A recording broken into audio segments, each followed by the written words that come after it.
This news update is brought to you by Grab somebody and tell them hello. Your happiness will be connect to flow. Smile and cheer because that is we flow. Grab somebody and tell them hello. With your hands in the air, hands in the air, hands in the air, hands in the air. This is how we flow, yeah. Grab somebody and tell them this is how we flow.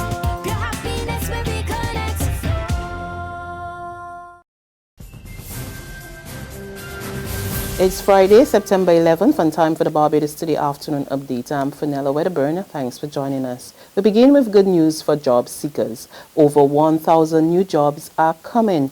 KM2 Solutions, located in Harbour Road, is expanding its operations, and before the end of 2016, they are expecting to hire hundreds.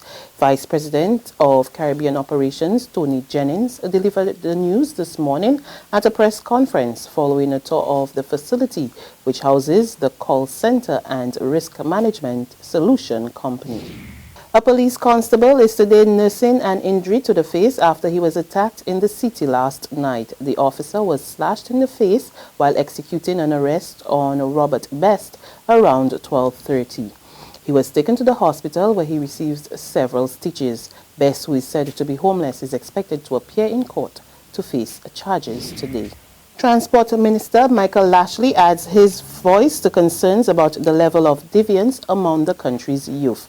In recent months, several young people have found themselves before the law courts charged with various crimes. Lashley tells Barbados Today there is no simple solution to reining in the situation, but says every part of society has to play its part to arrest the problem.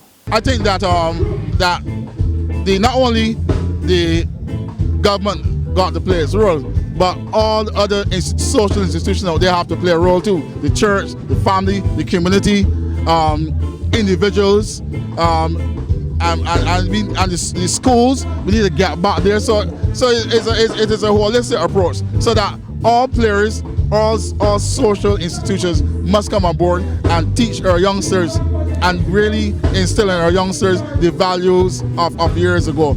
A top Caribbean seismologist says earthquakes will continue to occur off Barbados for some time to come. Dr. Joan Latchman, an expert at the Seismic Research Unit at the University of the West Indies in Trinidad, tells Barbados Today that the 5 earthquakes, most of them magnitude 4.0 earlier this week, are just aftershocks to the 6.6 which occurred back in July. Sometimes when we are in an aftershock sequence such as this, we have bursts of activity. And this is what we saw yesterday. The aftershocks come in varying magnitudes to fill in the gaps that you would expect. Earthquakes occur such that you have varying numbers of magnitudes of different sizes. So you would find that you have larger numbers of the smaller magnitude events. And she's advising residents to be prepared. We have had this earthquake in this area northeast of Barbados. Given the main shock magnitude, which was 6.6, that is how systems behave when they have released a significant magnitude earthquake. So it's not a matter of being worried. It is a matter of being prepared, understanding how the system works, and being prepared. We should recognize that systems in the Eastern Caribbean can be quiet for several decades before manifesting their potential for activity. So now we are seeing this area has that potential, and Barbadians need to stop thinking that earthquakes, they are immune to earthquakes. The Warrens Government Complex is closed for business today. The decision was taken following yesterday's fire in the male bathroom on the 4th floor, which shut down operations at the complex around 3:35 p.m. Investigations are underway into the cause of the fire and whether the fire alarm in the building is functioning after it failed to go off. When the checks are done, the alarm have always worked.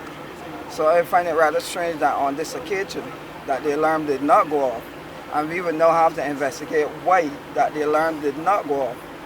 Because if the normal checks are done on a regular basis and they work, the question is why it didn't work on this particular occasion. Who might have turned off the alarm by accident? That was Housing Minister Dennis Kelman. There's regional and international news after this short break. Secure your future, be financially strong. Since 1983, we have been there for you. A smart range of products, great tax benefits. We're the solution to your hopes and your dreams. The Barbados Workers Union Cooperative Credit Union. The Barbados Workers Union Cooperative Credit Union. Humble beginnings to smart loans, smart savings. Save smart and borrow smarter, that's the move for me. Stability, prosperity, we're the solution to your hopes and your dreams. The Barbados Workers Union Cooperative Credit Union. The Barbados Workers Union Cooperative Credit Union. We continue with regional developments. Prominent Venezuelan opposition leader Leopoldo Lopez will spend the next 13 years behind bars. The 44-year-old, who was being held in a military prison since February last year, was found guilty of inciting violence during protests held in 2014. 3,522, that's how many prisoners in Cuba will be pardoned this month, according to Granma Online, which is Cuba's state-run news outlet. Authorities decided to pardon the prisoners ahead of Pope Francis's September 19 visit.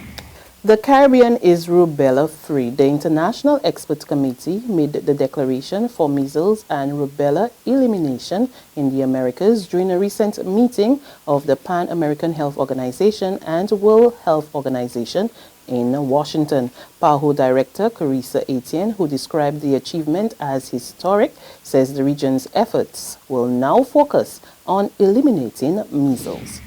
And on the international scene, the United States today marked the 14th anniversary of the 9/11 tragedy.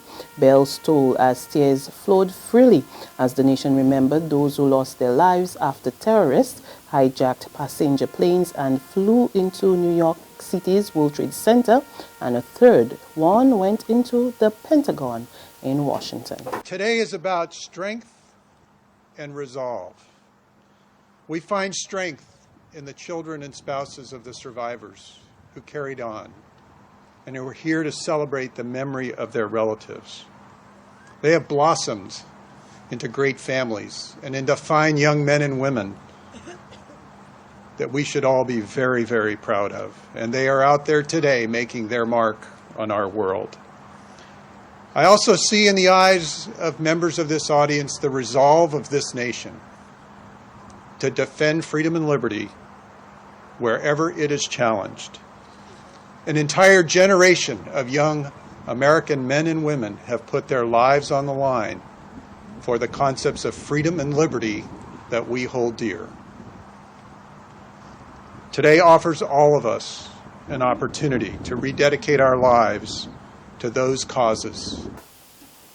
That's news, but for the very latest, log on to www.barbadostoday.bb, subscribe to our e-paper, our email updates, and of course you can like us on Facebook.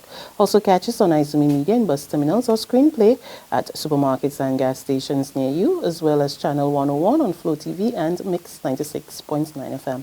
I'm Fernella Wedderburn. Good afternoon.